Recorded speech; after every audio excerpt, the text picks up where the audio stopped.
ça nous a décalé d'autant le chantier. Et plus, je pense que les techniciens ont souffert de ce climat, quoi. Alors qu'à Grenoble, il faisait 30, là-haut, il faisait 5 degrés avec de la neige et de la grêle, quoi.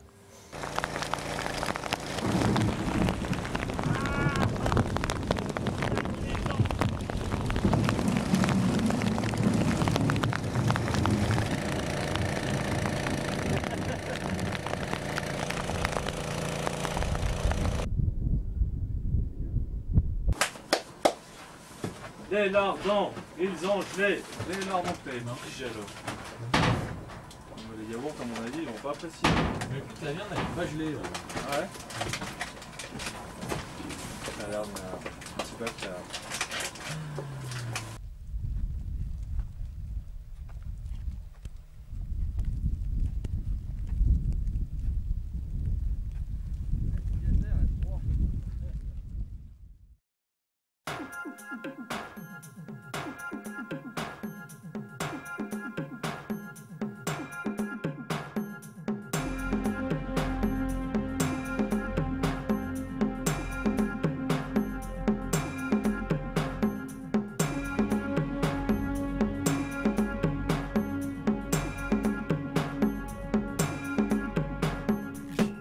Il est certain qu'au départ du chantier, dans mon rôle pour constituer l'équipe, il fallait avant tout des gens qui supportent l'altitude, hein, parce qu'il faut savoir qu'à 3002, on peut être confronté au mal des montagnes. Donc c'est essentiellement des gens qui étaient soit des gens qui travaillaient dans le milieu du ski ou qui avaient une pratique de la montagne, voire de la haute montagne.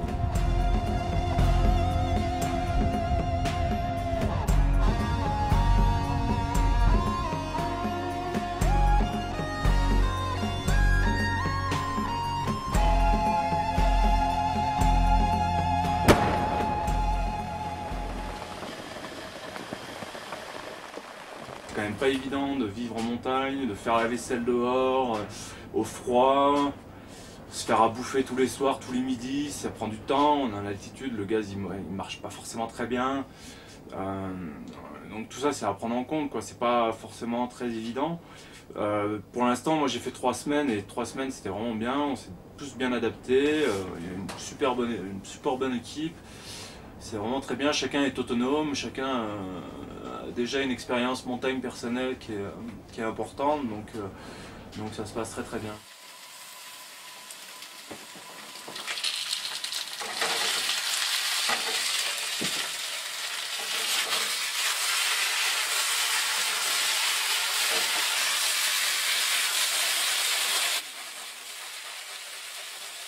Au niveau de l'altitude, moi ça fait un moment que je suis là, donc j'arrive à bien m'adapter maintenant, mais c'est vrai qu'au début c'est pas facile, parce qu'on est quand même à 3200 mètres d'altitude, donc tous les mouvements sont difficiles, et puis c'est vrai qu'on a le souffle un peu court, donc c'est vrai que c'est pas facile de bosser dans ces conditions, quoi.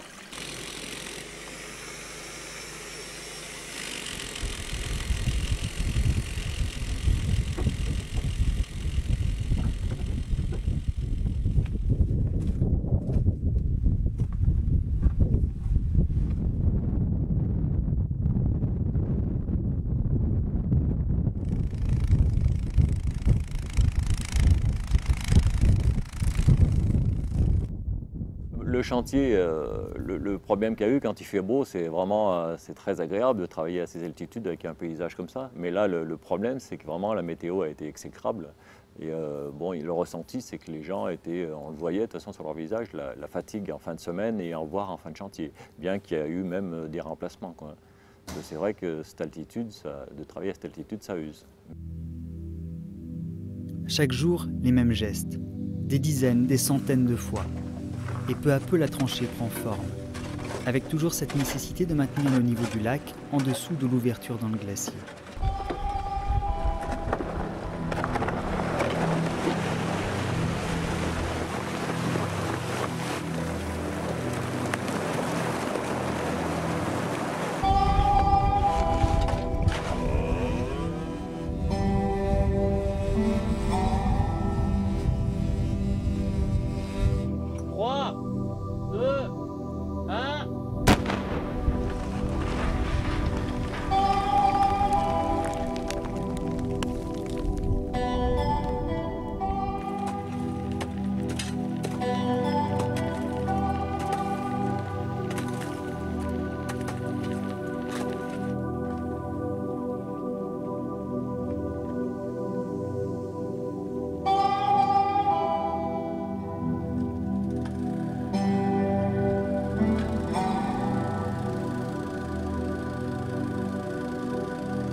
Après 2 mois et demi de travaux, la tranchée a atteint les 10 mètres de profondeur. La quantité d'eau restant dans le lac ne présente plus de risque et la nature peut prendre le relais sur les hommes pour terminer le travail. Non, là c'est une inconnue. Au bout d'un hiver, comment ça va réagir? Parce que là, ça fait une tranchée comme un canyon, si vous voulez, dans la roche. Là, c'est un canyon dans la glace. Comment ça va évoluer? Est-ce que la neige, la glace va reboucher ce canyon? Est-ce que l'eau va continuer à s'infiltrer sous le glacier? Ça, on pourra le dire que dans les prochaines années, quoi. Donc on va laisser passer l'hiver 2005-2006 et on ira voir en printemps-été 2006 comment ça se déroule, sachant qu'on a laissé fonctionner la station de télésurveillance. Donc au printemps, on suivra en direct, je dirais, l'évolution du lac. Il va se reformer en partie puisque la bédière, donc la tranchée qui coupe la digue aura été remplie de neige pendant l'hiver, mais ce n'est que de la neige. Et l'eau se reformant à température positive devrait a priori refaire fondre cette neige et retrouver son chenal à travers la bédière.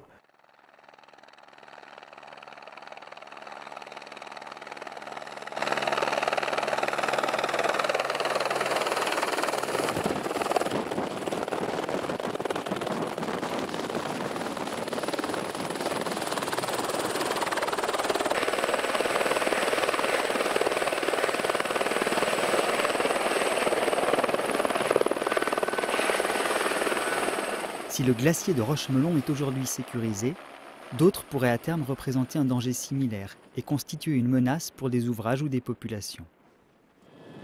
Il y a seulement 5 ans, il n'était pas fait mention de ce lac dans l'état des risques glaciaires des Alpes. C'est pour cela que les glaciers nécessiteront toujours une étude et une surveillance continue. Tous les étés, on voit apparaître des flaques plus ou moins grandes sur les glaciers des Alpes, qui disparaissent ou pas pendant l'hiver. Par contre, elles n'atteignent pas l'ampleur qu'a atteint le lac de Rochemelon.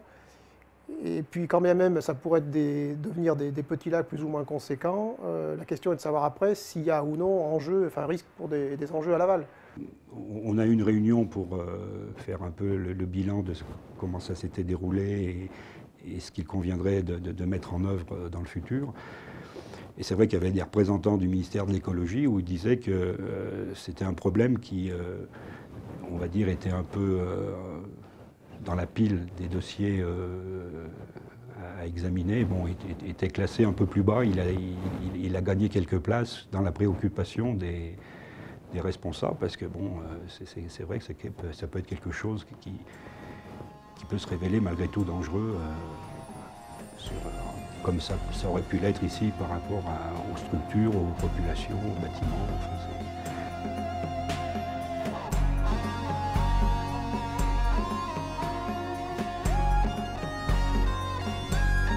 Je dirais, quelque part, on peut se dire, est-ce qu'on ne s'est pas fait surprendre sur Rochemelon? Mais on s'est fait surprendre dans la mesure où c'est allé beaucoup plus vite qu'on ne pensait. Par contre, on était au courant que ce lac se formait et qu'il pourrait un jour poser question. Avant qu'on en arrive là sur d'autres, c'est pareil, on les aura identifiés. On se souviendra de cette progression, je dirais, géométrique sur Rochemelon, et je pense qu'on anticipera davantage. Pour le moment, des lacs de cette importance, je n'en connais pas. Ça ne veut pas dire qu'il n'en existe pas. Le glacier, c'est pas quelque chose de très stable. On sera débarrassé du risque glaciaire quand les glaciers auront totalement disparu. Malgré tous les efforts des scientifiques, l'humilité et la vigilance resteront toujours de mise face à une nature qui, elle, restera jamais imprévisible.